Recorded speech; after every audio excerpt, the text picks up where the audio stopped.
ஆதியிலே தேவன் வானத்தையும் பூமியையும் சிருஷ்டித்தார். ஆவியானவர் ஜலத்தின் மேல் இசைவாடினார். தேவன் வெளிச்சம் உண்டாகக் கடவது என்று சொன்னார். வெளிச்சம் உண்டாயிற்று. தேவன் பகலையும் இரவையும் வெவ்வேறாக பிரித்தார். அது அப்படியே ஆயிற்று. தேவன் ஜலத்திற்கு மேல் ஆகாய விரிவை உண்டு பண்ணி அதற்கு வானம் என்று பெயரிட்டார். பின்பு ஜலத்திற்கு சமுத்திரம் என்றும் வெட்டாந்தரைக்கு பூமி என்றும் பெயரிட்டார்.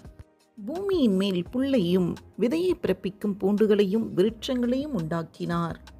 இரவு பகல் வித்தியாசத்திற்காக பகலில் 6 சூரியனையும் இரவில் 6 சந்திரனையும் படைத்தார்.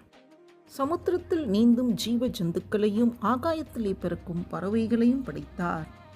கடைசியாக தேவன் அவருடைய சாயலிலேயே மனுஷனை சிருஷ்டித்தார். எல்லாவற்றையும் 6 நாளில் படைத்து அவை அனைத்தும் நன்றாயிருக்கிறது என்று தேவன் கண்டார்.